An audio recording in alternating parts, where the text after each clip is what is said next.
인생의 가치 이종수.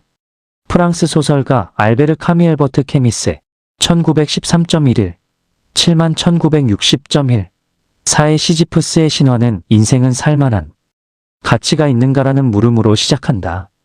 그에 대한 답이 긍정이면 사는 것이고 부정이면 자살을 택해야 한다는 것이다.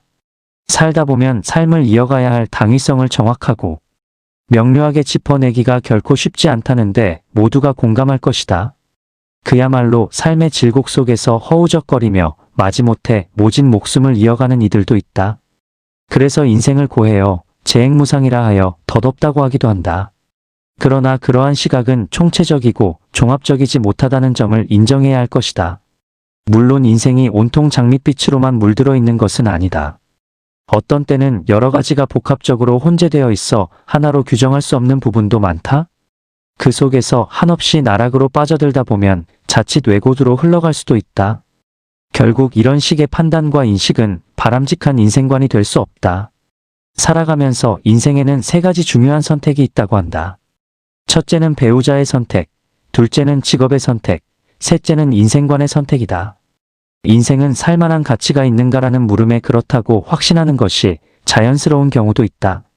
하지만 여의치 않은 상황에 처하게 되면 부정적이고 피해망상적인 생각에 빠져들고 급기야 극단적인 선택으로 주변 사람들을 안타깝게 만들기도 한다.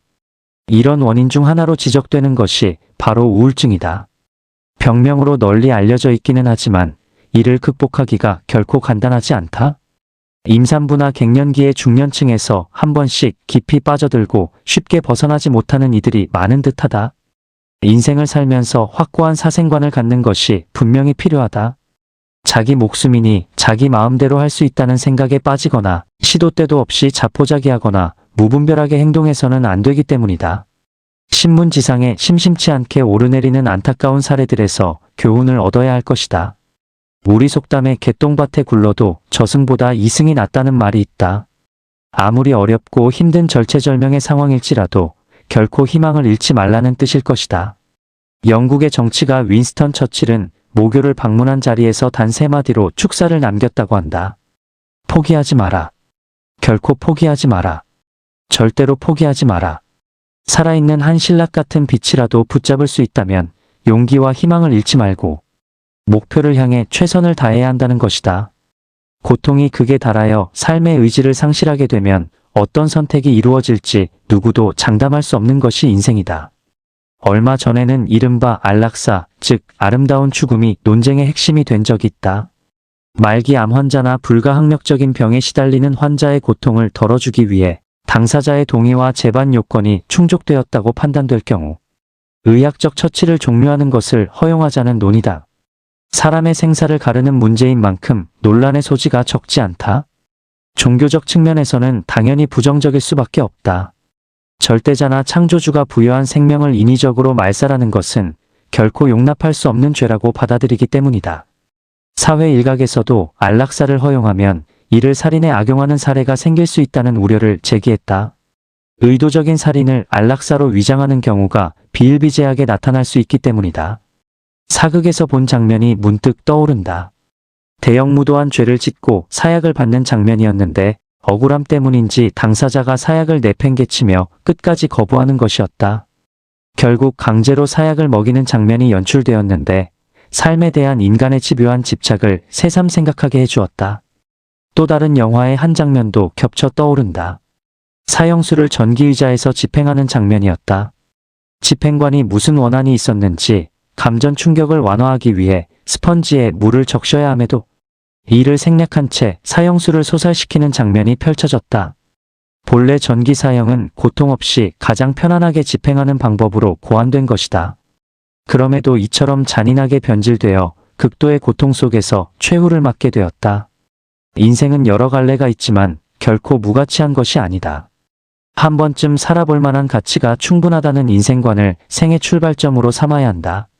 자신이 이루고자 하는 목표를 갖고 이를 위해 부단히 노력하는 자세에서 삶의 의의와 보람을 찾을 수 있다. 이를 분명히 각인해 두지 않으면 삶에 회의적이 되기 쉽다. 또한 끊임없이 변화하고 혁신하며 목표를 성취해 나가는 것이 필요하다는 점도 명심해야 한다. 살다 보면 난관에 봉착하기도 하고 좌절에 빠지기도 하고 위기를 겪기도 한다. 그러나 그 모든 것을 경험하고 이겨냈을 때 비로소 아름답고 빛나는 인생의 완성을 이루고 참된 가치를 깨닫게 된다. 고통을 극복하고 목표를 성취해 나가는 과정에서 삶의 참 의미를 찾을 수 있을 것이다. 몇 가지 예화를 들어보고자 한다. 훌륭한 사람을 멘토로 삼아 그 삶을 추구하고 따르는 것은 삶의 나침반이 될 수 있다. 미국 대통령이었던 빌 클린턴은 어린 시절 백악관을 방문해 존 F. 케네디 대통령과 악수를 나눈 적이 있었다. 그 경험이 인생에서 가장 큰 지향점이 되어 결국 미국 대통령이 되고자 했던 꿈을 이루어냈다. 비록 임기 말에 불미스러운 일로 아쉬움을 남기기는 했지만 말이다. 유엔 사무총장으로 재선의 영광을 아는 반기문 총장 역시 유년 시절 케네디 대통령을 만나 악수를 나눴다고 했다. 그것이 오늘날의 반 총장에게 정확히 어떤 영향을 끼쳤는지는 알 수 없다. 다만 그러한 최고 지도자와의 만남은 삶의 목표와 비전을 설정하는데 큰 동기로 작용할 수 있으리라 여겨진다. 공자는 말씀하셨다. 세 사람이 길을 가면 그 속에 반드시 스승이 있으니 착한 이를 가려 따르고 착하지 못한 이는 나를 고치는 귀감으로 삼으라고. 흔히 피동적이고 단조로운 삶 속에서는 보람이나 의의를 찾기 힘들 수 있다. 그런 가운데서도 분명한 인생 목표를 세우고 자신의 정체성과 당위성을 인식한 위에서 온 열정을 쏟는다면 삶의 참된 가치를 느낄 수 있을 것이다. 살고자 하는 의지를 확고히 하지 않으면 역경을 극복할 힘을 잃게 된다는 것은 자명한 이치다.